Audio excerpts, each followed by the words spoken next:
Oi, gente, hoje é sexta-feira, é dia de filosofia popular e eu também vou falar de um seriado que eu gosto, mas que também tem relação. Eu vou fazer uma reflexão sobre o momento atual das eleições, não é? A gente vai fazer uma conversa aí e também um pouco de promoção cruzada para o meu outro canal. Se você chegou agora, o canal é a Nova Máquina do Tempo, eu sou André Teixeira Jacobina. Aqui a gente conversa sobre principalmente política, mas também ciência e filosofia.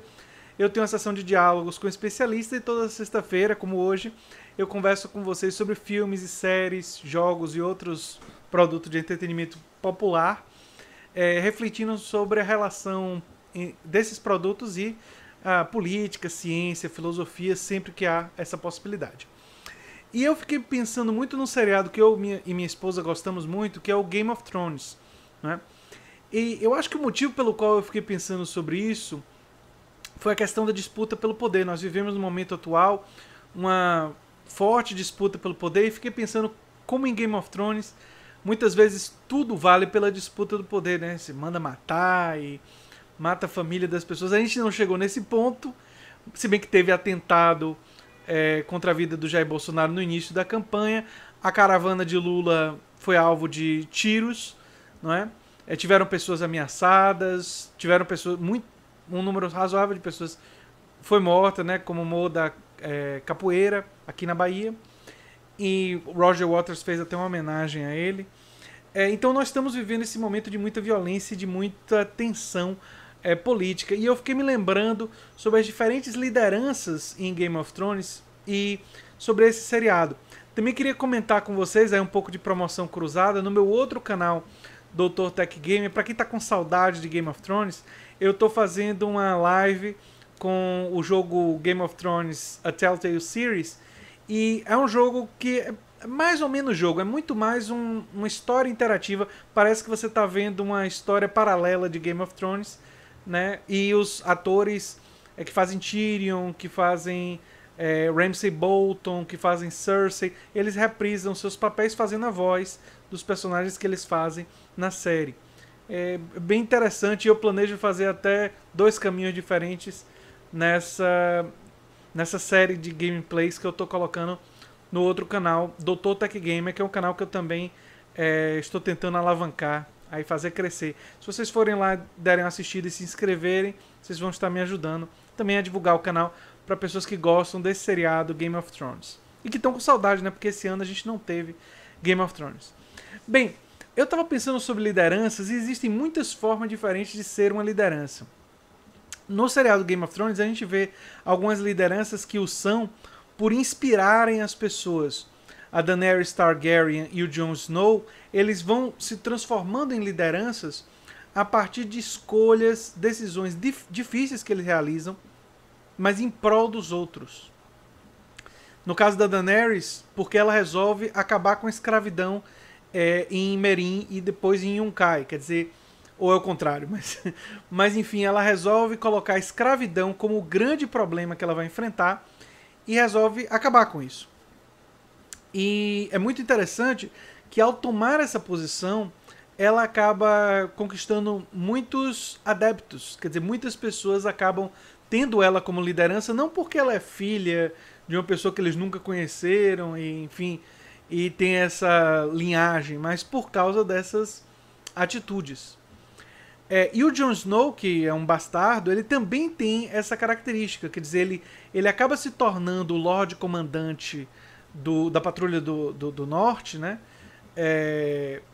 A partir de uma questão de uma liderança, de uma pessoa que agrega, e ele acaba realizando a decisão dificílima de buscar uma relação de paz com o povo livre, que o pessoal de lá chama de selvagens, mas enfim.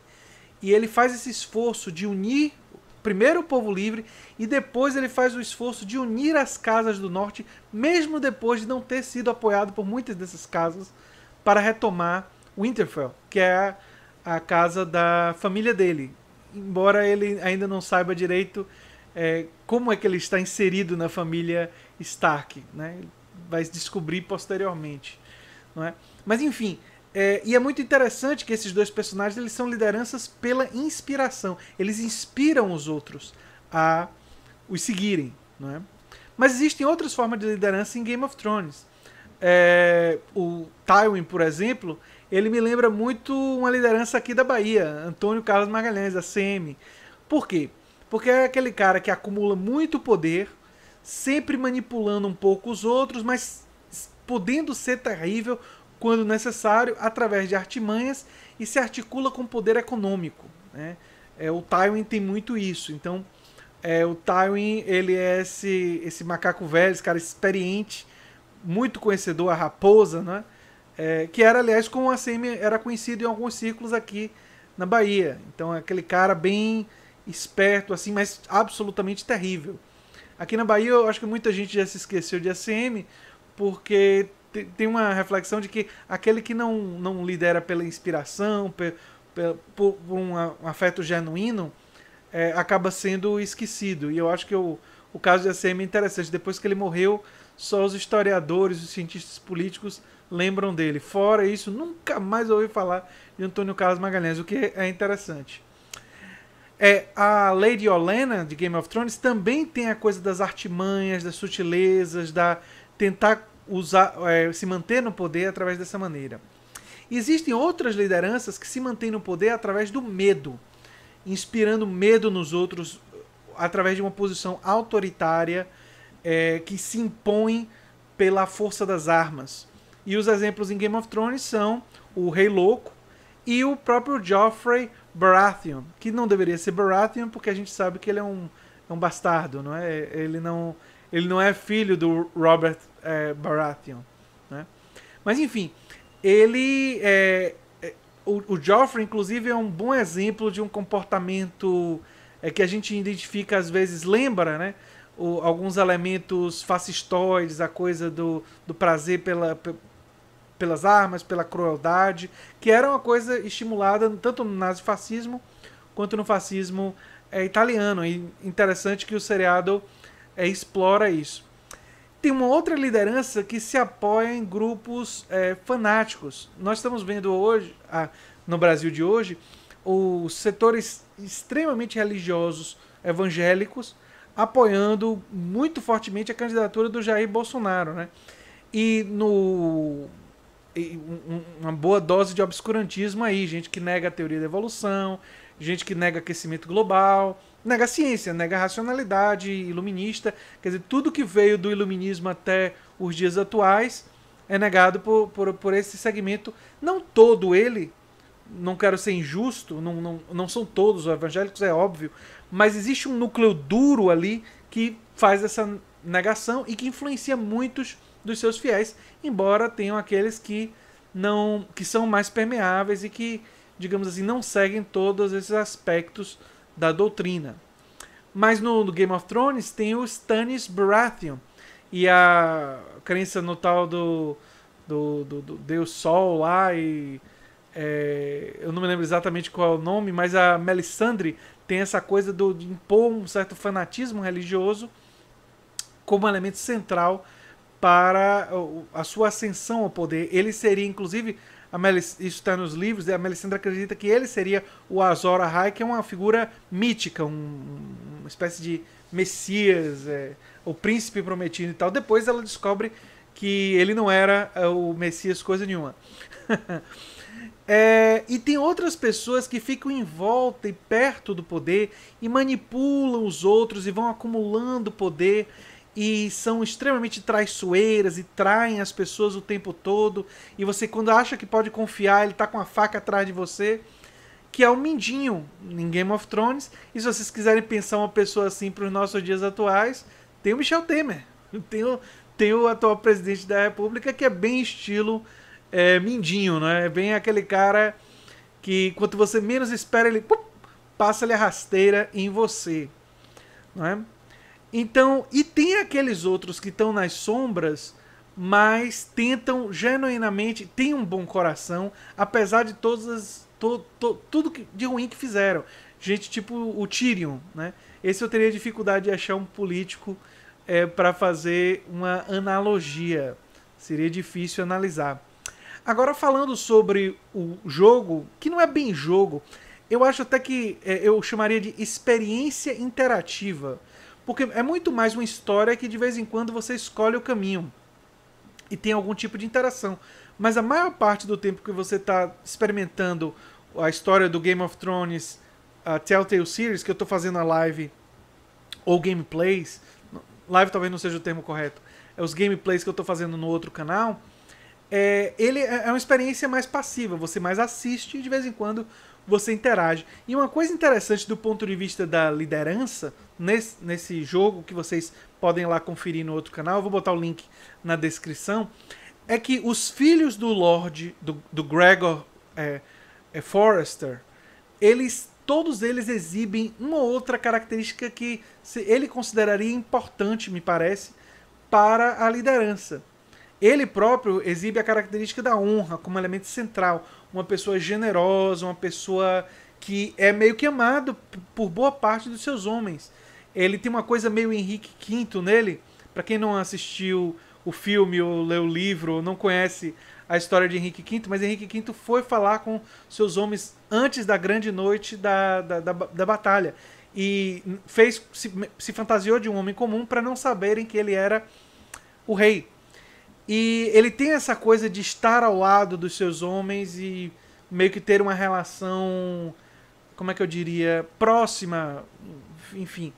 E conhecer quem eles realmente são, desde daquele que está lá embaixo na escala e promover quando merece, até aqueles que são os lords e tudo mais. Bem, os filhos. O filho Roderick, ele representa a coragem, o filho leal, né? A Mira representa a filha que tem a esperteza, a inteligência, a sutileza. O Asher Forrester, ele é o guerreiro, é também imprevisível, podendo ser até irresponsável, mas tem a potência da questão da guerra, o Asher tanto quanto o Roderick. E o Ethan Forrester representa a bondade, a generosidade. Uma série de diferentes características que, como se você precisasse ter um pouquinho de cada uma na medida certa, como se for, né, para ser uma grande liderança. E nenhum dos filhos reúne todas as características isoladamente. Eles precisam uns dos outros. E essa, de certa forma, é uma das mensagens, que há uma necessidade de união, de colaboração, de contribuição entre essas diferentes figuras e seus diferentes talentos para que o objetivo seja alcançado.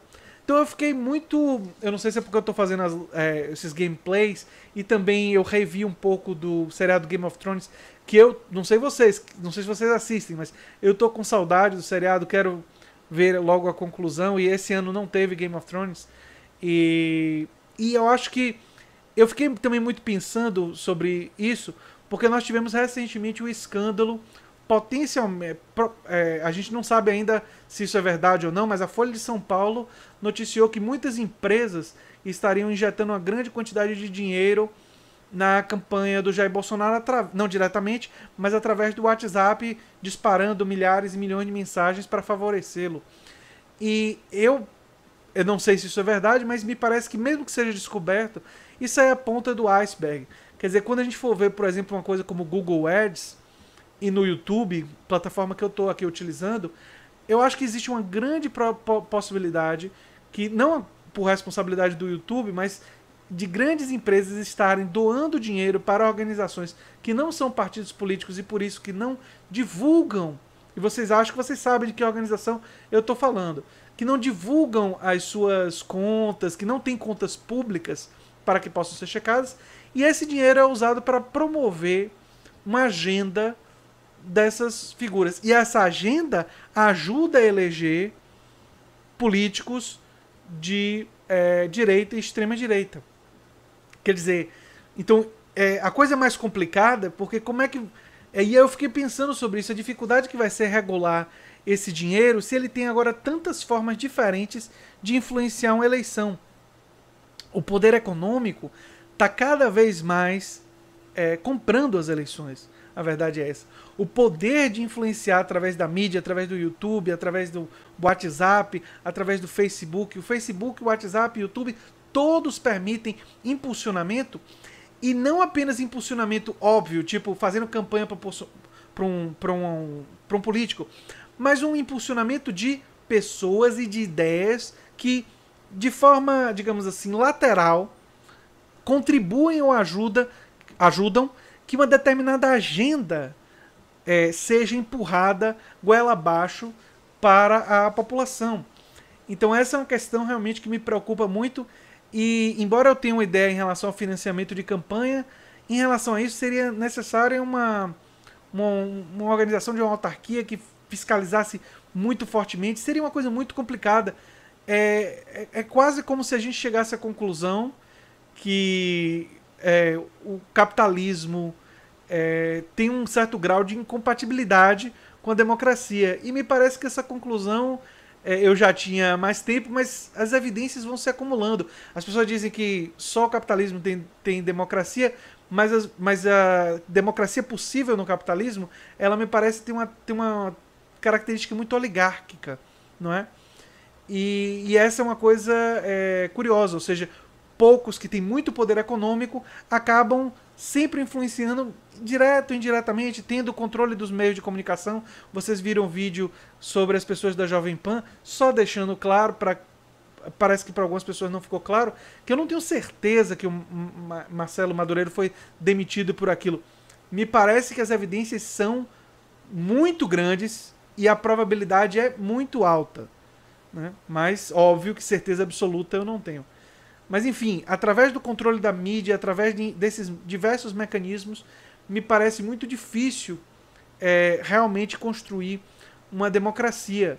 E eu não tenho uma resposta totalmente pronta em relação a isso. Eu tenho ideias que vocês vão ver ao longo dos próximos meses, que eu vou estar continuamente divulgando elas.